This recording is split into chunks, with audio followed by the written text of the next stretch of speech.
Panginoon. Ang mabuting balita ng Panginoon ayon kay San Marcos.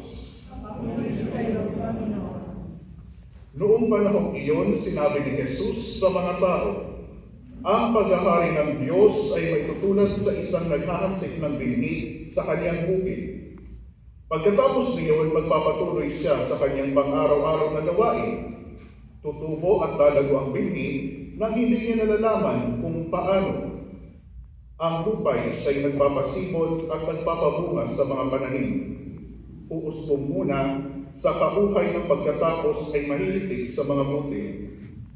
Pagkahinog ng mga butil, agad itong ipapagapas sapagkat dapat ng anihin.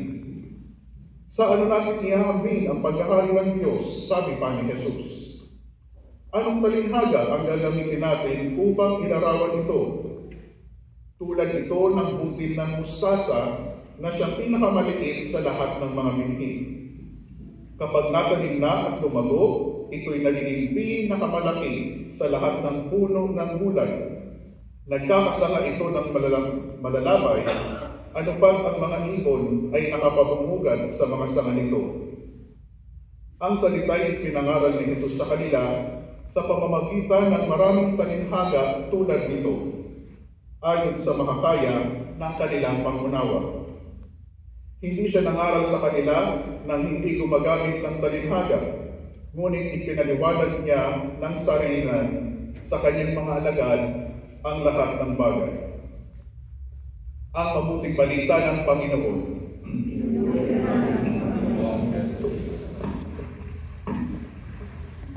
Magandang hapon po sa inyong lahat. Ako po si Deacon Jun Guamin, ito ako si Deacon Franz. Mas bata po ako sa kanya, joke. So ako po ay naordinahan last May 18 para sa Archdiocese of Baltimore. Ako po yung tubong beacon from Sorsogon. So I arrived here in the US last 2022, and I had my pastoral year last year, then I was ordained last May 18. So kasama ko po si Deacon Franz sa ministry dito sa Archdiocese. So kaya it's my first time to serve here as a deacon kasi medyo malayo ko yung mga assignments ko ng mga nakaraang taon. Kaya ako'y nagagalak na nandito po sa inyo, makasama kayo at muling magpayabong at magbahagi tungkol sa ating pananampalataya. Siguro alam niyo po mga kapatid ang commercial ng Milo.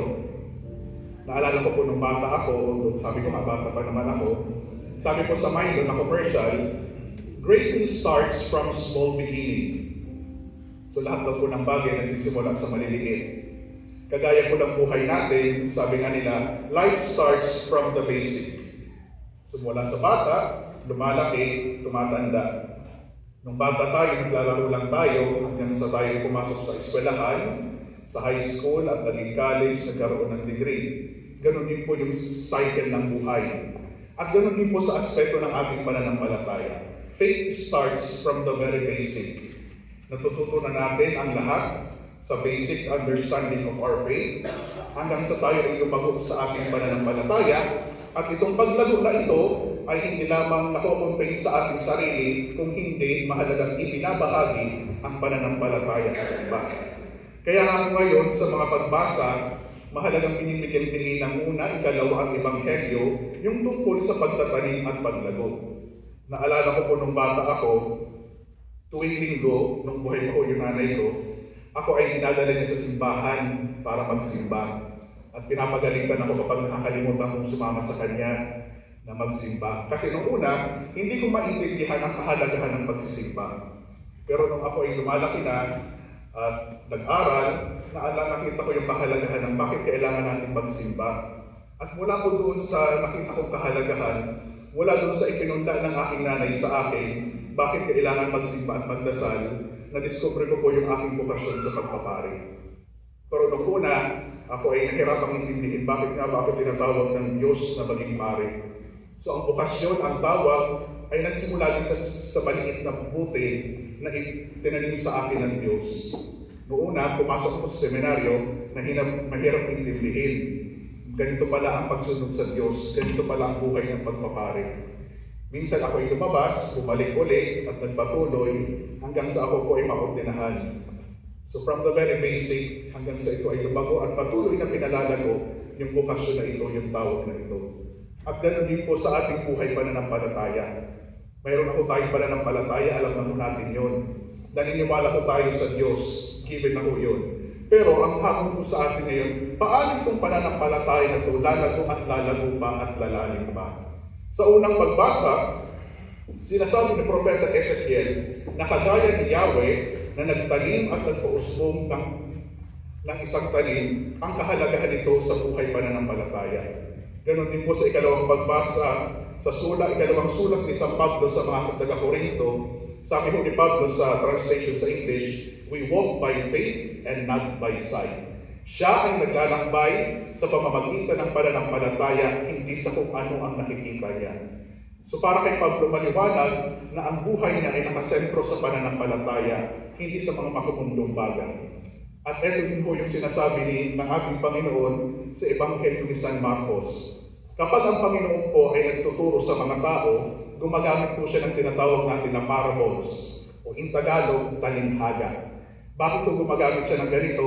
Para mas maintindihan ng mga tao ano nga ba ibig sabihin ng Panginoon sa kanyang itinuturo. So mas nakokontextualize. So, kagaya ko ng konteksto ng pananampalataya, gumamit siya ng talinhaga na nagtanim at ng, tawag sa English dito, butil ng mustasa o yung mustard seed. Sabi po, mustard seed is the smallest of all seed. Pero pag lumaki ito yung pinakamalaking puno sa lahat ng gulay, sabi ko sa Ebanghelyo. At paano natin ito maiko-connect sa ating pananampalataya? 3 puntos po ang nais kong ibahagi sa inyo ngayon. 3 P's. Una, mahalaga ho yung tinatawag natin na pag-aalaga. Kagaya ho ng butil ng mustasa, ito ay mananatiling butil lamang kapag hindi ito inaalagaan. Hindi siya dinidiligan, hindi siya naaarawan, so mamamatay ko ito. Hindi siya lalaki at lalago para mapakinabangan ng iba. Ganon din sa konteksto ng ating pananampalataya. Lalago lamang ang ating pananampalataya, ang ating ugnayan sa Diyos kapag ito po ay inaalagaan. Paano? Una, sa ating personal na panalangin. Alam naman po natin na ang panalangin is defined ng ang katekismo ng Simbahan Katoliko is one way of our communication with God. Kapag lumalalim ang relasyon, mahalaga nakikipag-usap. Hindi ko lalalim ang relasyon kapag hindi tayo nakikipag-usap. Diba? Ganon din sa relasyon natin sa ating kapwa, sa ating mga mahal sa buhay, sa ating mga kaibigan. Para lumalim po ang relasyon, mahalaga ang nag-uusap. Ganon din po sa ating pananampalataya at relasyon sa Diyos. Nag-uusap. At mahalaga po sa pag-aalaga, yung bukas ang ating pakikipag-usap sa Diyos. Pangalawa, maliban po sa personal na panalangin ay yung mga sakramento. Kailan po tayo tumanggap ng sakramento ng komunyon? Kailan po tayo namumpisal? Yan po yung mga alagang elemento para yung ating pananampalataya ay maalagaan at lumalim. Kaya mapalad tayo, di ba, tuwing linggo nagsisimba tayo. That's one concrete way of deepening our faith. Through the reception of the sacraments, particularly through communion in the celebration of the Holy Eucharist. Because those are important elements for us to deepen our faith. Inaalagaan. Gusto niyo lumago ang pananampalataya ninyo? Alagaan po natin ito sa pamamagitan ng mga binibigay sa atin ng simbahan at ng Diyos. Panalangin at pagtanggap ng mga sakramento. Pero hindi lang po mahalaga inaalagaan. Mahalaga din na kapag inaalagaan natin ang ating pananampalataya, bukas din yung ating sarili. Saan po tayo bukas? Sa biyaya ng Diyos. Kagaya po ng butil ng mustasa, para ito ay lumago, di ba? Yung butil pag itinanim, bumubuka po yan. At mula po doon yung sprout, lumalago na siya. Ganon din po sa ating buhay. Useless po yung pag-aalaga natin kung may mga panahon sa buhay natin na sarado ang puso natin sa biyaya ng Diyos. Siguro may mga nangyari sa buhay natin na tinanong natin ng Diyos, bakit inalaw niya ito? Why God allowed these things to happen? But sometimes we cannot receive that answer immediately from God. Naalala ko po yung sinabi ni St. Paul, sabi niya, nung nagdasal sa Panginoon, Panginoon, alisin niyo po itong tinik ng aking laman para kung ako'y tuluyang makapaglingkod sa iyo.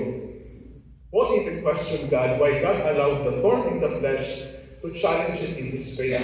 Pero alam niyo po ang sagot ng Panginoon? Sabi ng Panginoon kay Paul, "My grace is enough for you, for in weakness, power reaches perfection." Kaya nga sabi ni Paul, "When I am weak, it is then that I am strong." So si Paul naging bukas sa kanya biyaya ng Diyos, kaya naman siya ay naging kilala, naging dakila at naging banal. Ganon din po sa atin, sa pag-aalaga, mahalaga po yung pagbubukas ng ating sarili sa Diyos, at hindi lang sa Diyos, kung hindi sa ating kapwa. Mahirap po na sarado ang puso natin sa iba, tapos bukas ang puso natin sa Diyos, hindi po lalalim ang pananampalataya natin. Kasi sabi nga po sa Ebanghelyo, paano mo mamahalin ang Diyos na hindi mo nakikita kung ang iyong kapwa na nakikita mo ay hindi mo kayang mahalin? So, mahalaga po yung kabukasan. At mahalaga din po, pag inaalagaan natin ang pananampalataya natin, naging bukas tayo sa biyaya ng Diyos. Yung pangatlo po, na minsan, napakahirap, ay yung tinatawag natin na pagsasabuhay. O sa English, gusto ko pang term ito sa English yung witnessing. Because primarily, we receive the faith, we are open to that faith, but first and foremost, for that faith to be concrete and real in our life, we are called to be a witness. Buhay na saksi ng pananampalataya. Kaya nga po, di ba, pagkatapos ng misa, ano pong sinasabi ng pare o ng diakono? Tapos ng misa, umayo kayo, maging buhay na saksi ng biyaya at pag-ibig ng Diyos. Ang pagdiriwang natin dito ay hindi lang natatapos dito. Kaya nga po sa biyaya ng misa, lumalabas tayo at tayo ay tinatawag na maging buhay na saksi. Ganon din po yung hamon sa atin na ang pananampalataya ay nakikita sa atin. Sabi nga po ni San Pablo, mahalaga na ang buhay ang pananampalataya sa ating sarili. Kaya niya po ibig sabihin ng cross ang cross hindi lamang po horizontal, kundi diagonal. Ang Diyos na nagkatawang tao, ibinukas yung kanyang sarili dahil sa pagmamahal niya sa atin. Siya po na mismo ang nagpakita ng concrete example anong ibig sabihin ng pananampalataya at pagsasabuhay nito. Minsan, sa pagiging buhay natin na saksi, masasaktan tayo. Minsan tutuyain tayo, pero bahagi po yan ang pangako natin sa Diyos. Bahagi po yan ang mga biyayang natanggap natin. Wala na tayong binyagan, wala na tayong pagpilan, at sa tuwing tayo tumatanggap ng komunyon, nangako tayo, nag-profess tayo ng ating faith na tayo ay magiging buhay na saksi. Diyan lamang po mapapatunayan na ang pananampalataya natin ay buhay na buhay sa atin. Kaya nga po, di ba? We call each other as brothers and sisters.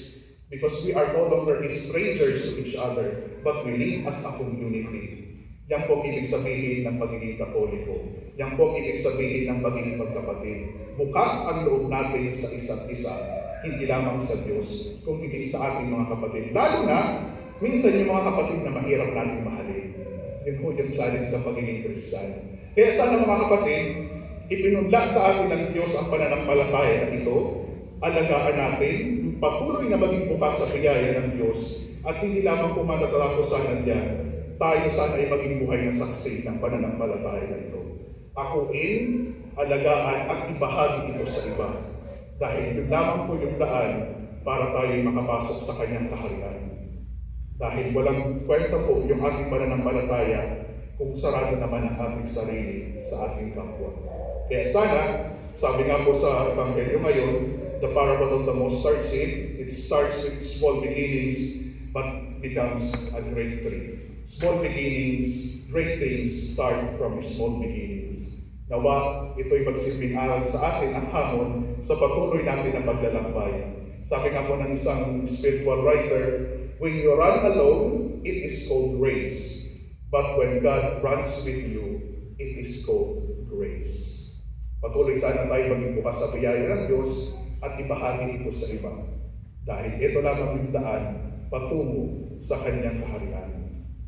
From eternity, from here on earth to eternal home in heaven. That is our destiny. So, hilingin natin sa bisang ito na biyayaan tayo ng Diyos, na lumalim ang pananampalataya natin, maalagaan, maging bukas, at maging buhay na saksi.